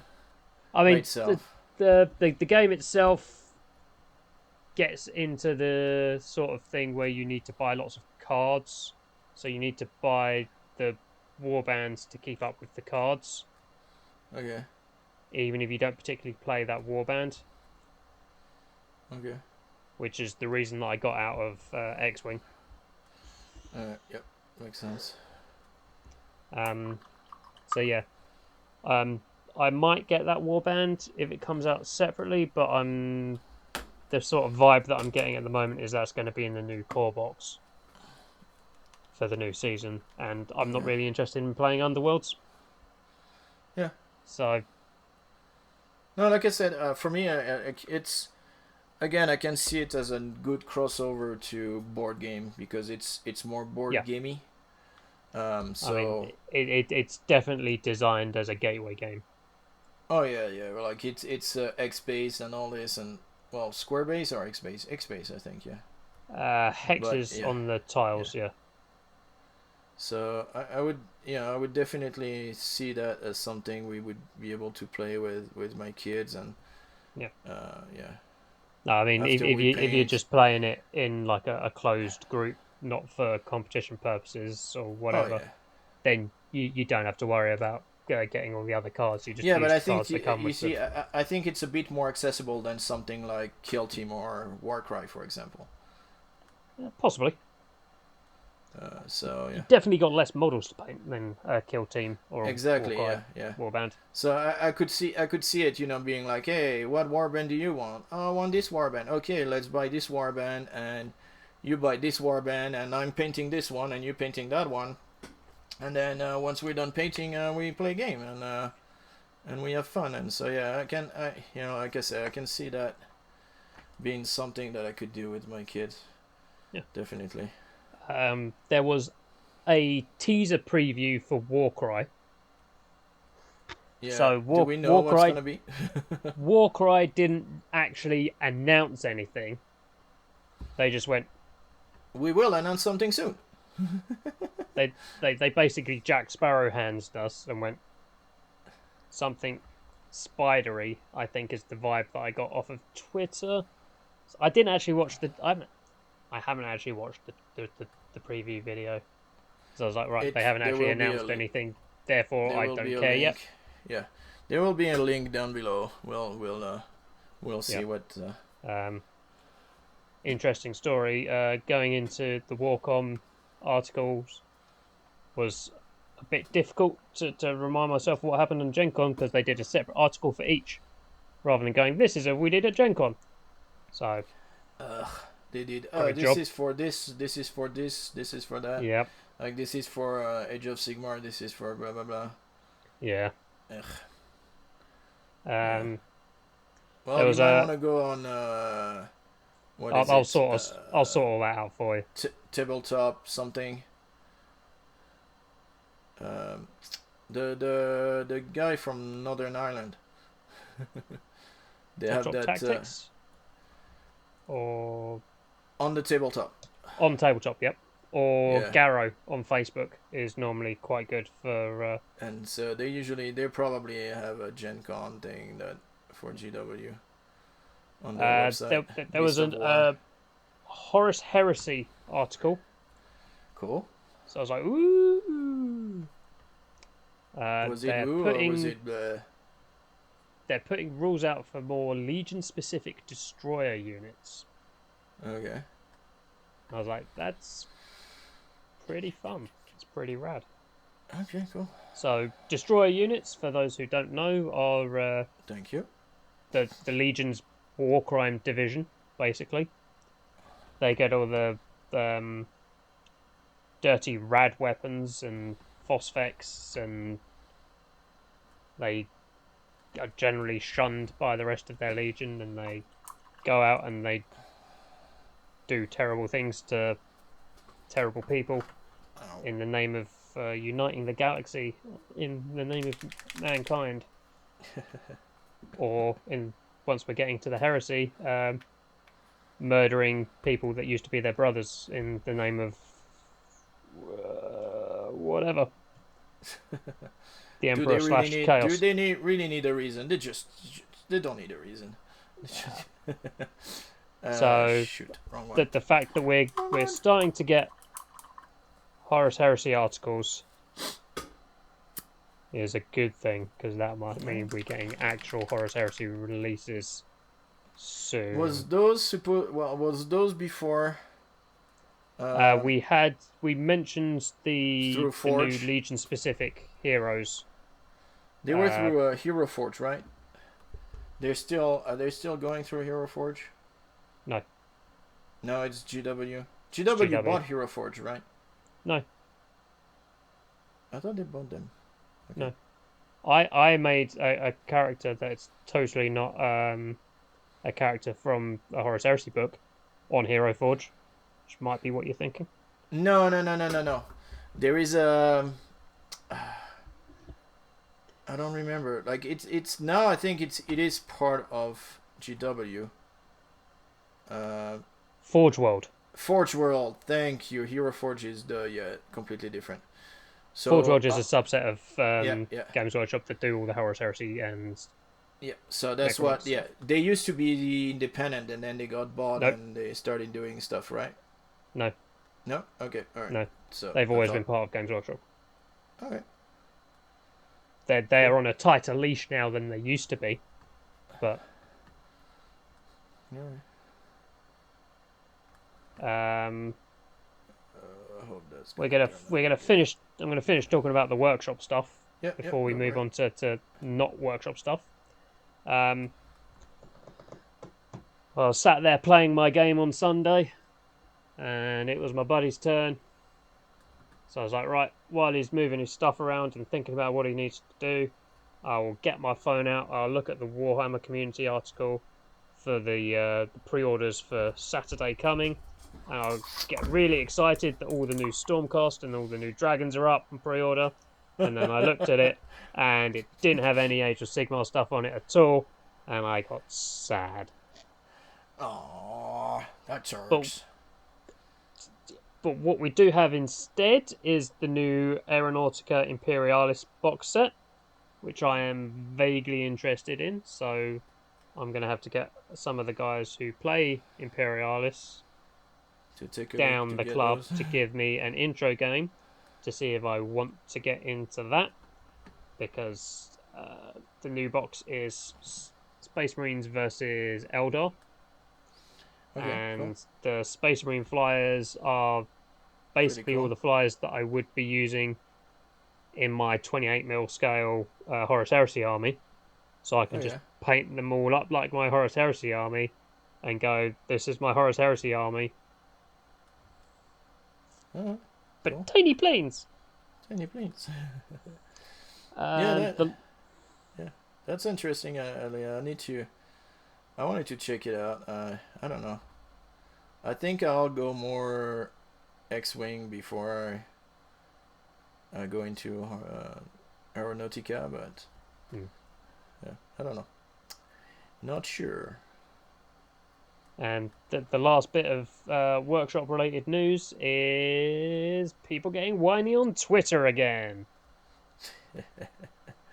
What about So, this time? in case you were living under a rock, Games Workshop have put up something that they're putting a free model in people's orders if you spend over insert amount here on their website over the next few weeks. The free model is a Space Marine Primaris Intercessor Sergeant, Okay. I think. So So, not a hero, just a regular guy who goes and leads one of your squads. So a lot of people going, why is it just always Space Marines? And it's because that's because that's their their brand. brand. I mean, Yeah. don't know what I want to tell you. Isn't that what they have in front of their stores and They have got a and... Stormcast Liberator out front of head office at the moment. Yeah. They put that out there when Age of Sigmar launched. Yeah. They did have a really old Space Marine sculpture out there, and that is now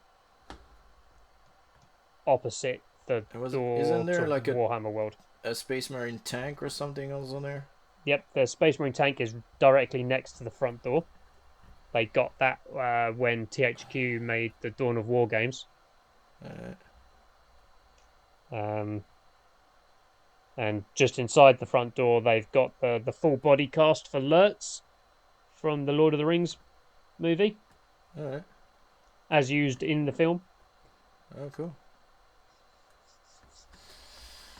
And yeah, they've got a couple of the swords from the movie in their shop next to their Lord of the Rings range as well. Cool. Which is pretty neat. Yeah, for sure. Yeah, but people are getting annoyed because it's a Space Marine. Yeah, and they could. Two, it's I a squad understand that sergeant. they could give like a choice maybe. Yeah. Of like 2 models and be like, hey, you get a Space Marine or you get a stormcast kind of thing. Yeah. If you play fantasy or if you play I mean, those something else. But if they were going to give you a choice, those were going to be the choices. oh yeah, no, for sure. Like, well, or they could do like Space Marine or whoever is against a Space Marine, like Chaos Marine, I guess, or whatever, or Nurgle, or I don't know who's their main bad guy. The last starter box was Space Marines versus Necrons. Alright, so like a Necron or a Space Marine and a Stormcast or a Nork. And that's it, like, and that would be, I think that would, people will still complain, don't get me wrong, because that's what people do, but I think the minimum order amount to get this free model is quite high as well. That's, yeah. So okay, I think it's like 150 quid. Oof, yeah, that's steep. So that's going to be a lot in not pound sterling. Yeah, it's gonna be like 200 and something in the US, because last time the 125 box was, well, but that was a box, so I don't know if they might do just like, hey, if you spend $200. But also, Workshop tend to price stuff up outside of the UK, so you might have to buy less stuff to get the free model. I don't know. It's not something I'm planning on getting because the dragons aren't out yet. So I'm not going to be putting a big order in. So who cares? Yeah, true. Yeah, that's also another thing. You're like, yeah, well, you're doing that now, but yeah, do people really?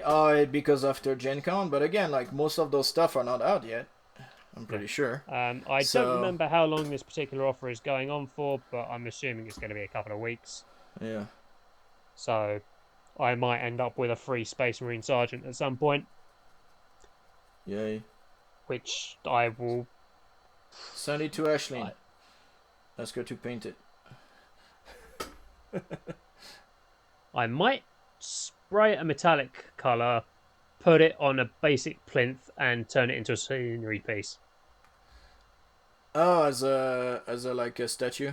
Yeah. Cool, yeah. Just spray it grey, some shade, some dry brushes, get a 4-inch tall it's going to be like a 30mm base, so 30mm by 30mm box by 40mm. Stick on top of that, maybe. Who knows? If I get it, I'll figure out what I'm going to do with it. If I get it, it's going to be a statue.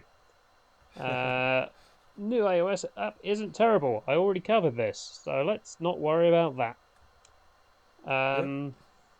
Because that's basically all there is to say about it. Alright, cool.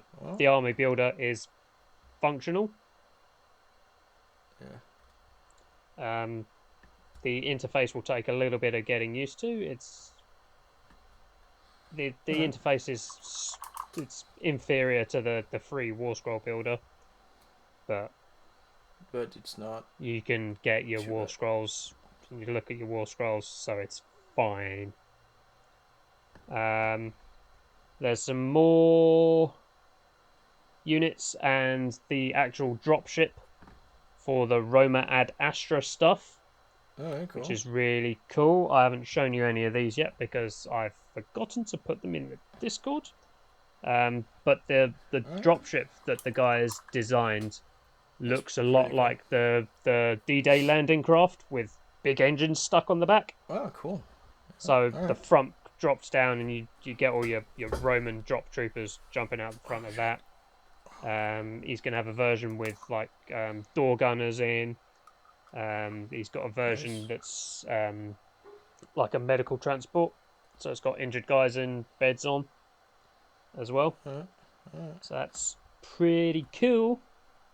Nice. And another Kickstarter that went live. Where's Twitter gone? A couple of hours ago. Alright, cool. Is the Definitely Not Damsels Kickstarter by Bad Squiddo Games. Alright. Bad Squiddo is run by a lovely lady called Annie, Okay. formerly known as the Dice Bag Lady. Okay. She makes realistically proportioned and clothed female miniatures. Nice. So That's pretty I've cool. got the Kickstarter page open right now. Alright. So Well, I'm going to have a scroll through that, and I'll put that in the basically show notes, and I'll definitely put that on there. In the show notes, because Okay. I put that in before we went live, started recording. Alright, They're cool. 28mm scale, white metal, single piece. Alright. But they've got like the little puddle lozenges on the bottom, so you can either clip those up or just glue them onto your bases. Cool. So Alright. they've got a couple of mercenaries.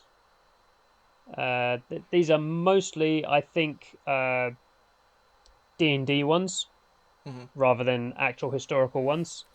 Because I think the last couple of Kickstarters ago, she did Onebagusha, so like female warriors from feudal Japan. So I got that because one of the stretch goals for that was a Shiba Inu dog wearing samurai armor. Nice. So I went all in just to get that. Are those STLs or no, actual they're minis? pewter. Alright, cool. White metal. So there's a couple of mercenaries. There's a barbarian and a thief, a fighter and a ranger, apothecary, healer, bard, rogue and cleric. There's a knight, a more Japanese style knight, a huntress who looks sort of Mongolian style, arcane witch, and Bastia Sophia with escort. So that's. I'd say that looks more Romanish. Merchant kitties. So if you ever wanted some Kajit, yeah, some of those. There you go. Goblin, dwarves, undead noble, stretch goals, loads of stretch goals. There's one on a horse. There's a Matahari belly dancer. More goodies to unlock. So nice. Alright. That is how it is right now. As of me scrolling to the top of the page, moving JG's face out the way, that is £6,036 pledged of the £3,000 goal. 153 backers with 4 days to go. It's a very short one. Wow. Okay. So yeah, so by the time Wednesday, Thursday, Friday. By the time you guys see this, you will have very little time to. You have very little time to go. Board. But alright. And Annie is a wonderful lady. She's mad as a box of frogs. Loves her guinea pigs. She should have put it longer. Then. Alright. Well. Sunday, October the 1st at 3 minutes to 8 British summertime is when it finishes. So. Alright. So. That's the thing. Just get that, paint them up, be nice to Annie. She's cool. We like Annie. Cool. Awesome. Well, so that is it? Question mark? I don't have anything. Like I said, did not have much time to look at news this week. I've just seen a couple, like I said, the stuff that I put was already Dana's put a new video out while we were recording. Oh, okay. Cool. So, no, I did see... she's cool people. So, Crisis Protocol released the first... Because the guy was painting Mr. Green Goblin. So, they released both sides of the card. So, now Hulk only has one side, so Hulk card is being revealed already. And Green Goblin, both sides have been revealed. So, yeah, Very small changes, but that makes a big impact. One extra die on an attack on one side, one extra die on the other side. He already had one extra die on his injure side, and his ability used to cost 1 power now doesn't cost anything. So that's really cool, because then you can use it on all your character without spending a power. So it makes him very, very relevant. Yes, go ahead. Another person has joined the 1000 club. So I missed them yesterday when they did their 1k point. Didn't I? I've got them today. I sent him congrats yesterday. So just letting the folks know that you need to go say congratulations to Mr. Graham Bennett at that Bennett NNT, who marked out his 1000 days by painting some Gloomspite Gets Endless Spells. Cool. So. Alright. So, how's you guy looking? What have we done? What have we done? Is the paint... So, we have finished painting all the stuff, the green, gold, words. Finished painting all the gold on the orrery, and we've shaded that. We've now glued him into his base. We've put the crackle paste on, and we're starting the blend between the white and the blue. So I've got a couple more dry brushes to do on that. So we're starting to get to the point now where it's starting to look finished. Cool. So nice. It's looking good. Very Let's nice. just hold that up there.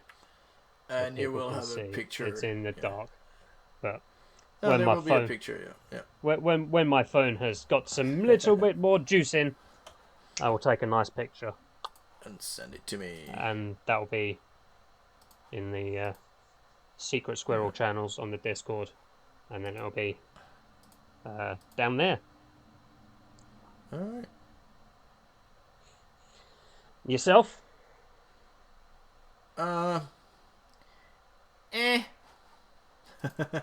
So I did the tower thing and the spider web. The spider web, I need to re-highlight it, the white, maybe a dry brush. Hey, and I worked on the explosion, but I am not happy about the explosion, so I will probably have to redo that. I think I will do something more closer to what I'd done for Mr. Quicksilver, or for War Machine, because they've been putting a lot of explosion lately. I think there's Domino, she's on an explosion, but I have not painted her yet. But anyway, not really happy with the explosion, so I will definitely redo that. I think I need to go yellow, red, black, and then put the stuff and be more like an actual explosion. More not as smoky as this, but more like I like what, and I tried to do the same that they did on this, but on the cover thing, but not sure, not liking it, so I'll have to redo that next time. But other than that, he's looking good. Lots of metallics and washes on the metallic to make it look dirty and broken, but yeah. So here we go. I've just got Twitter open, and Dana said, "I'm just glad I've got a video out in time to celebrate the most important channel achievement." It's a picture of her subscriber count, and it's 69,000. And nice. Predictably, literally every response to that is nice. Well, it is nice. She does some good videos, I think, and so yeah. All right, I'm gonna have to put all those paints back into my rack, but yeah. So that's it for today. Unless you have any last words. What a day. What a week. Be nice to people. Yeah. Keep hobbying. have paint fun. toys, chill out, relax. Yeah. It's toy soldiers. It's not that serious. Enjoy. And check out Artist Empire. He's doing a lot more stuff. Paint overs. I am definitely, when Carnage is done, and I'm hoping he's a very good level by the time he's done, I will definitely submit yourself. Take a picture on a white background, because he needs a white background to be able to do his paint over. All my pictures are on black background, so I'll do a black background because I really like it and it's gonna look awesome. But I will take a picture whether I'll be able to fit the Celestant Prime in my light box. So and I'll take a picture on the white backgrounds just so that I can submit to him and be like, can you please do it on mine?